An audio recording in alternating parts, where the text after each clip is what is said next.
5 de la tarde con 9 minutos, superados los problemas técnicos, en estos momentos volvemos al hemiciclo Raúl Porras, donde se desarrolla la sesión extraordinaria de la Subcomisión de Acusaciones Constitucionales, donde hoy se van a debatir los informes finales de los casos del congresista Héctor Becerril, también del fiscal de la Nación y del expresidente del Poder Judicial, Duberlí Rodríguez. Estaba haciendo su exposición el ponente César Vázquez en torno al caso del congresista Becerril. Veamos. Lo único que demuestra el congresista es que llegó 8:40 a radioprogramas del Perú.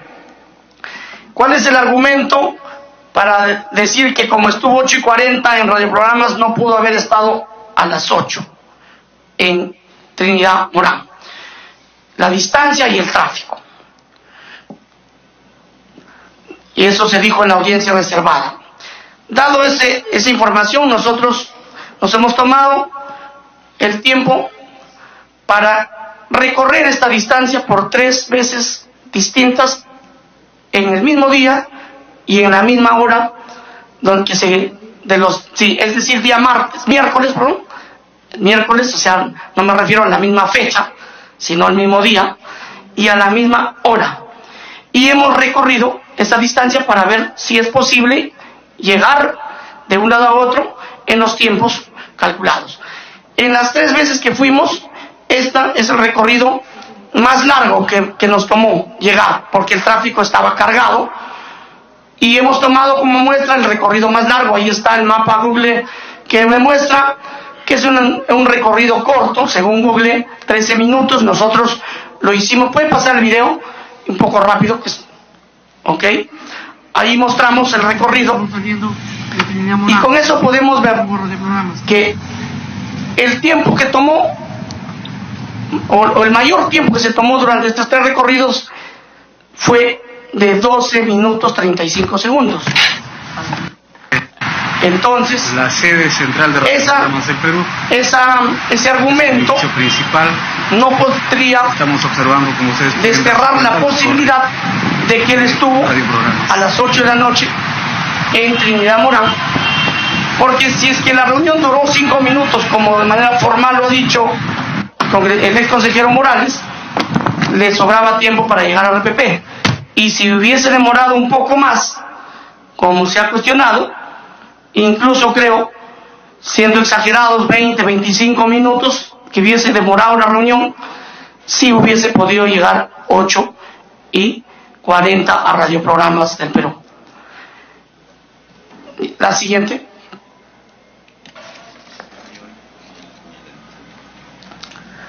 El segundo hecho determinado es: el congresista Héctor Becerril sí solicitó al ex consejero Baltasar Morales, en representación de su bancada y partido, votar a favor del entonces consejero Julio Gutiérrez Peve, quien postulaba al cargo de presidente del Consejo Nacional de la Magistratura.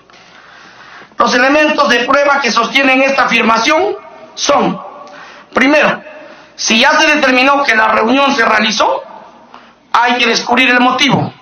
Y aquí las declaraciones de Morales Parragués, conforme al video que hemos visto, creo que son verosímiles, son coherentes y son persistentes en el tiempo. Por otro lado, el audio de la sesión plenaria del CNM, la sesión número 3043 del día 12 de febrero del 2018. Y otro elemento de prueba que nos hace sostener esta afirmación es el acta de la sesión plenaria, donde el ex consejero Gutiérrez Peve es propuesto por el ex consejero Iván Noguera Ramos como presidente del CNM, el mismo que después declinó conforme cuenta el acta. Seguramente la pregunta más simple podría ser: ¿por qué no se ha tomado en cuenta la versión de Guido Aguila, que diera aquí en la sesión reservada, que dijo que él le había seguido la corriente, nomás diciendo sí, sí, sí? Nosotros hemos considerado que un abogado con la experiencia que tiene Guido Aguila, siendo representante del Colegio de Abogados, siendo formador de postulantes para una escuela de jueces, conocedor amplio. ¿Me piden interrupción? No sé si... Tiene interrupción, congresista Arana. Brevemente, presidente, para informarle que ante el reclamo que hizo el congresista Juan Cheput y las informaciones, comunicaciones que se le ha transmitido al presidente del Congreso, han repuesto la transmisión en vivo de la sesión hace un par de minutos, porque estaban transmitiendo la sesión de inclusión social. Presidente, gracias. Bueno, congresista Cheput. Presidente, simplemente agradecer públicamente al presidente del Congreso por su buena disposición democrática por este gesto. Gracias. Continúe, congresista delegado, ya tenemos publicidad. Gracias, presidente. Decía entonces que un abogado con la experiencia de el ex consejero Guido Aguila no puede decir que le dio esta respuesta a Morales solo para seguirle la corriente, porque un abogado de esa talla obviamente que sabe que las imputaciones que le estaba haciendo Morales en público en una sesión que se sabía grabada eran imputaciones graves, y como abogado sabía que le podía traer implicancias jurídicas y le podía costar el cargo. Decir entonces que se siguió la corriente me parece por lo menos poco creíble. Es como si yo, en mi calidad de médico en una junta médica pública grabada, una persona me dijera: doctor, usted se olvidó una gasa o cometió tal negligencia que yo sé que me puede costar la cárcel y mi cargo, yo no le voy a seguir la corriente. Tendría que en el acto aclarar la situación y dejar salvada mi responsabilidad.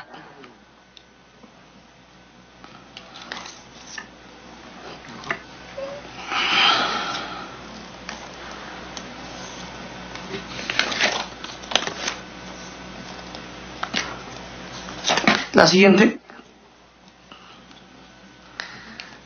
El congresista Becerril sí solicitó al ex consejero Baltasar Morales, en representación de su bancada, votar a favor del entonces consejero Julio Gutiérrez Pérez. Seguimos entonces. Respecto a la representación del congresista Héctor Becerril como enviado de la bancada o partido político Fuerza Popular, según la declaración de Keiko Fujimori como presidenta de Fuerza Popular y de Luis Galarreta como vocero de la bancada, no existen indicios suficientes para acreditar que el partido político, a través de sus órganos de institución, le hayan encomendado o delegado dicha función al congresista Becerril. Esto no descarta que haya recibido algún pedido particular o fuera de los órganos de gobierno del partido político. En tanto, se entiende que una petición no regular no está institucionalizada por acto formal alguno, por lo que se ha generado duda respecto a la existencia de alguna petición fuera de los parámetros formales, e incluso que esta petición pueda haberle hecho él de iniciativa propia, tomando el nombre de su partido sin que específicamente lo hayan enviado institucionalmente. Respecto a la representación del congresista Becerril como enviado de la bancada, sin embargo, esta duda, que solo atañe respecto al responsable del encargo, o sea, quien lo había mandado delegado a él, no es equivalente por sí mismo a que el congresista investigado no haya utilizado el nombre de su bancada para realizar la petición a segundo Baltasar Morales Parragués. Pues no existen contraindicios que desvirtúen lo afirmado por Morales, en tanto una parte de su declaración ha sido corroborada con indicios suficientes, por lo que su declaración, valorada en forma conjunta, se encuentra dotada de alta probabilidad y en consecuencia es razonable admitir su veracidad como sospecha inicial suficiente para el inicio del ejercicio de la acción en la sede jurisdiccional. Los elementos de prueba que rebaten esta afirmación, ahí se tienen los mismos elementos del descargo presentado por el congresista Becerril. niega la reunión, no existen medios de prueba que desvirtúen esta afirmación que hace. Las declaraciones de Keiko Fujimori y Galarreta no permiten afirmar que la bancada o partido le encargó o delegó oficialmente a Héctor Becerril que solicite el voto al exconsejero Morales, pero no elimina la posibilidad y la alta probabilidad que el congresista haya invocado dicha delegación, aun cuando no haya sido formalmente otorgada, por lo que los argumentos de descargo no desvirtúan la afirmación de Morales. La siguiente. Análisis de los hechos de los delitos imputados.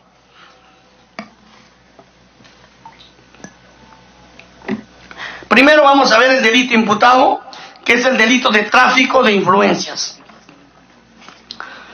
Sobre esto, y ya teniendo en claro la definición de esto según el Código Penal y la jurisprudencia que existe en esto, nos hacemos varias preguntas para ver si este delito de tráfico de influencias existe o no existe.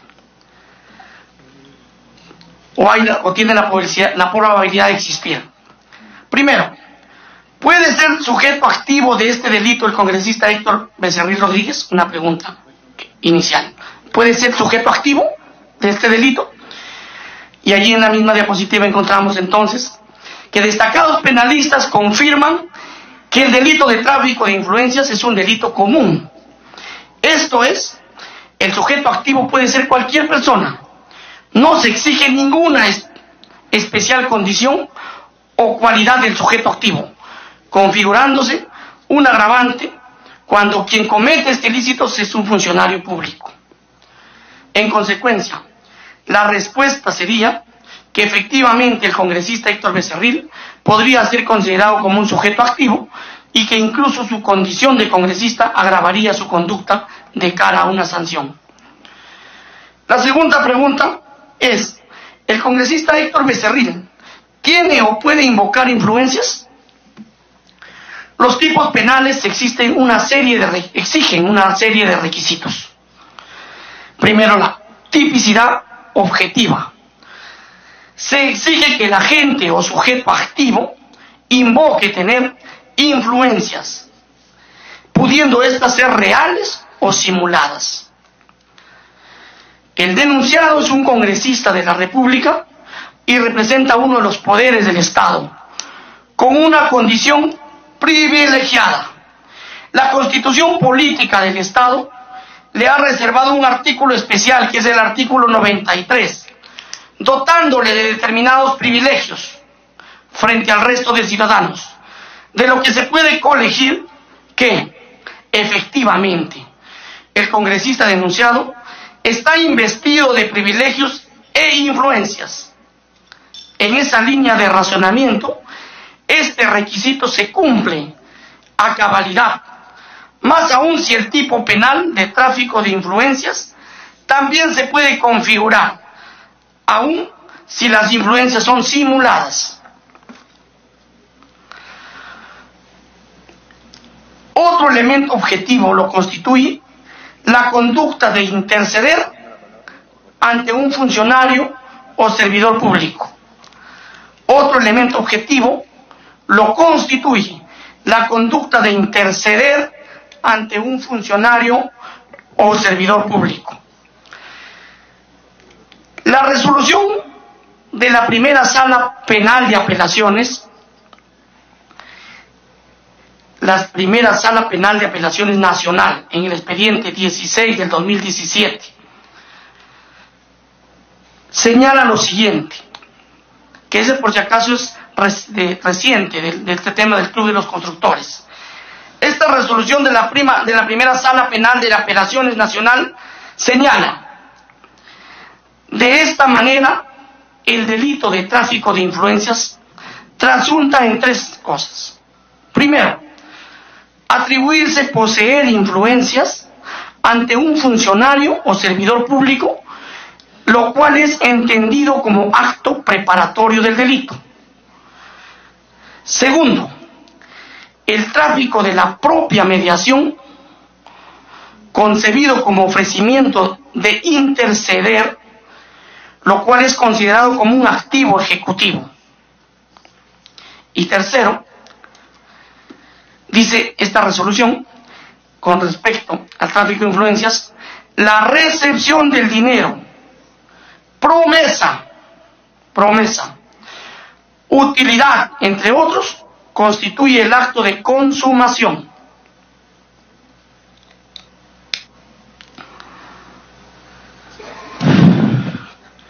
En otras palabras, el acto ejecutivo negado por el congresista se habría ejecutado en el momento mismo de la reunión concertada en la calle Trinidad Moral, en el domicilio de Guido Aguilar Grados. Así, realizando la subsunción de la conducta, podemos señalar el dato fáctico siguiente.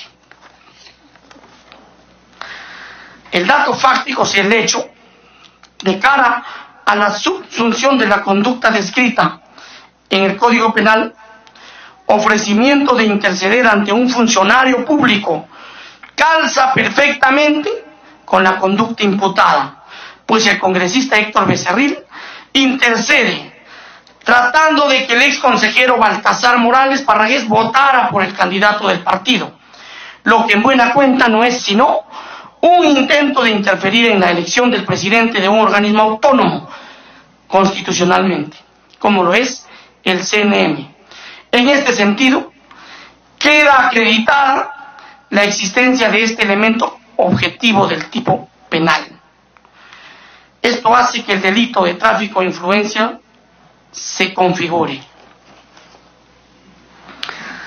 Otra pregunta que nos hacemos para configurar este delito: ¿se acredita la existencia del elemento recibir, hacer dar o prometer para sí o un tercero alguna ventaja, beneficio o utilidad? La ventaja o utilidad en este caso estaba dirigida a la elección del ex consejero Julio Gutiérrez, ex decano del Colegio de Licenciados de Administración. Tomando la nota periodística de IDL, se franqueó, como dice ahí, Fran Becerril, Fuerza Popular tenía un interés, no precisamente académico, en las elecciones del CNM. De hecho, tenían un candadito fujimorista, que era el consejero Julio Gutiérrez.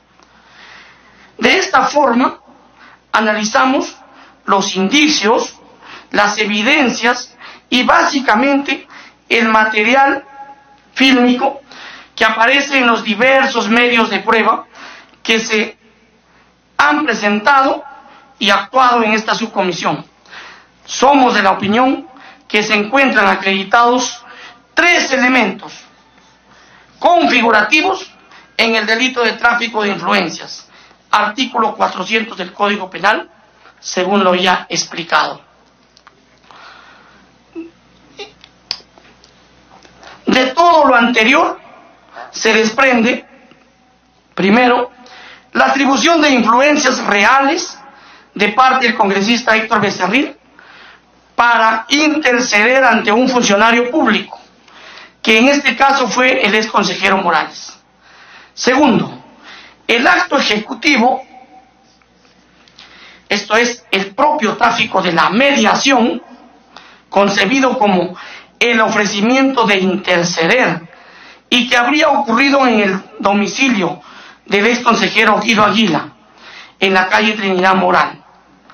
Y tercero, la recepción de la utilidad, que sería la elección del ex consejero Gutiérrez como candidato, si no del partido Fuerza Popular, por lo menos del congresista Héctor Becerril.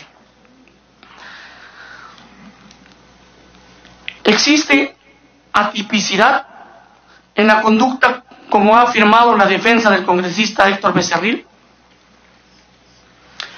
por aparentemente no existir un proceso administrativo o judicial. Conforme lo señalamos, el Congreso de la República tiene la obligación del antejuicio a efectos de establecer si existen indicios suficientes como para permitir el inicio de la acción penal por parte del Ministerio Público, para permitir el análisis de la tipicidad de la conducta atribuida al congresista Becerril. No corresponde a la presente investigación y en esta etapa, y por eso queda para que pueda ejercer su derecho en la sede jurisdiccional. La Corte Suprema, respecto al delito de tráfico de influencias, citando, y esto es muy importante que lo tengan en cuenta para evitar preguntas repetidas, la Corte Suprema, respecto al delito de tráfico de influencias, citando a la Convención de las Naciones Unidas contra la Corrupción, ratificada por este Estado, por el Estado peruano, a través de Decreto Supremo número 075/2004-RE, y publicado el 20 de octubre del 2004, en su artículo 18 indicó que se considera como delito del tráfico de influencias cuando se cometan intencionalmente la promesa, el ofrecimiento o la concesión de a un funcionario público o a cualquier otra persona en forma directa o indirecta de un beneficio indebido, con el fin de que el funcionario público o la persona abuse de su influencia real o supuesta para obtener de una administración o autoridad del Estado un beneficio indebido que redunde en provecho del instigador original del acto o de cualquier otra persona. Además, también dice la Corte Suprema respecto al tráfico de influencias: la solicitud o aceptación por un funcionario público o cualquier otra persona en forma directa o indirecta de un beneficio indebido que redunde en su provecho o el de otra persona con el fin de que el funcionario público o la persona abuse de su influencia real o supuesta para obtener de una administración o autoridad del Estado un beneficio indebido. Es decir, este concepto ya se usó aquí, se ha usado, como bien les he dicho, en el país, y eso ha dejado jurisprudencia ya. Se usó para el inicio de las investigaciones e imposición de medidas coercitivas personales, como es la prisión preventiva, por lo que no corresponde las alegaciones de atipicidad de la conducta planteadas por defensa. El congresista Héctor Becerril, a quien le subsiste su derecho de hacer valer los mismos argumentos en la sede jurisdiccional correspondiente. Estos argumentos, por ejemplo, han sido utilizados para tipificar la denuncia de tráfico de influencia también al señor Walter Ríos, como parte integrante de los Cuellos Blancos. Entonces ya hay jurisprudencia sobre esto. En cuanto al delito de cohecho activo genérico, nos hacemos también algunas preguntas. ¿Se ha vulnerado el bien jurídico protegido en el delito de cohecho activo genérico? De los elementos de prueba, de los indicios, se ha acreditado que sí, porque el bien jurídico específico de este delito no radica en la protección al ejercicio regular de las funciones públicas.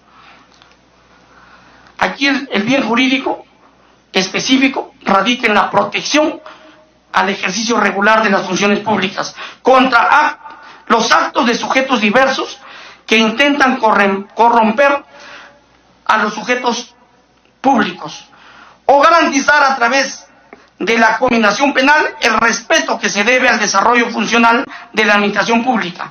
Con la conducta del congresista Héctor Becerril se ha buscado obtener un sentido determinado del voto del ex consejero Morales con el objetivo de perturbar y comprometer a su favor el regular ejercicio de la función pública del consejero Morales.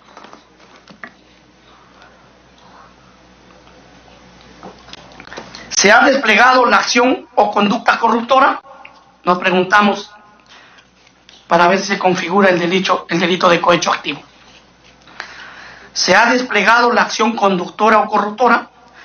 No se evidencia de manera indubitable que el congresista Héctor Becerril haya realizado acción corruptora sobre el ex consejero Morales. Es decir, no se ha evidenciado ningún ofrecimiento, entrega o promesa de un beneficio o ventaja. Sin embargo, no toda ventaja debe ser pecuniaria, donativo o promesa, sino que se puede ofrecer cualquier otra ventaja que no solo puede ser económica, sino de otra índole. Inclusive puede consistir en una promesa futura, lo que se conoce como ventaja velada, por lo que no puede descartarse en esta sede de antejuicio la configuración de este delito, no habiéndose descartado la presencia de una ventaja velada en el hecho materia de la investigación, tanto más si no se ha descartado que el congresista Héctor Becerril haya acudido a la reunión del 1 de febrero, señalando que venía en nombre de su bancada Partido Fuerza Popular. Otra pregunta. ¿Existe atipicidad en la conducta? Como ha afirmado la defensa del congresista Héctor Becerril, por aparentemente no existir ofrecimiento, dávila, prebenda o promesa. El delito de cohecho se consuma instantáneamente, en el mismo momento en que la gente, directa o indirectamente, ofrece entrega o promete un donativo, una promesa o ventaja o beneficio, con la finalidad de corromper al funcionario público. Como hemos señalado, en esta etapa no se puede descartar la existencia de una promesa o dádiva velada. Recordemos que el componente esencial para ello es que el congresista Héctor Becerril se habría presentado señalando que venía en representación de su bancada, motivo suficiente para generar la sospecha inicial simple que se requiere para que se inicien las investigaciones por parte del Ministerio Público, quedando a salvo su derecho a ejercer los mecanismos que crean necesarios ante el órgano jurisdiccional para cuestionar la tipificidad de la conducta en dicha sede. Analizando los indicios, las evidencias y todo lo actuado durante esta investigación, somos de la opinión que se encuentran acreditados 3 elementos configurativos del delito de cohecho activo, genérico. Primero, las acciones desplegadas a obtener un sentido determinado del voto del ex consejero Morales, buscando perturbar y comprometer a su favor el regular ejercicio de la función pública del ex consejero Morales.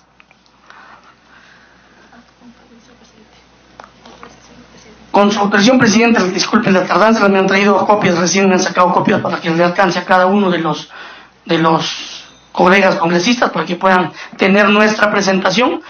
Proceda con el reparto. Gracias. Por favor, doctora Amparo, ayúdeme, o alguien de la subcomisión. Gracias. Ya.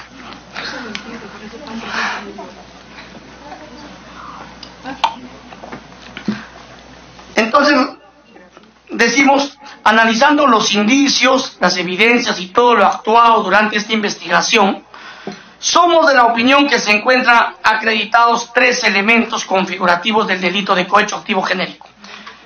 Primer elemento, las acusaciones desplegadas a obtener un sentido determinado del voto del ex consejero Morales, buscando perturbar y comprometer a su favor el regular ejercicio de la función pública del ex consejero Morales. Asimismo, se ha desplegado el acto corruptor con la citación a la reunión del 1 de febrero de 2017 en el domicilio del ex consejero Guido Aguila. Y tercero, la existencia de, por lo menos, una ventaja velada al presentarse al congresista Héctor Becerril, o al presentarse el congresista Héctor Becerril, como enviado por su bancada, partido o partido político, así como al solicitar su voto a través de un candidato de la bancada, entre comillas. Ahora vamos a pasar la siguiente, al análisis de la infracción constitucional. Según las denuncias presentadas, ambas denuncias postulan infracción de los artículos 38, 39, 43, 44, 45 y 150. En cuanto al artículo 38, que todos lo pueden ver en la diapositiva o en su constitución,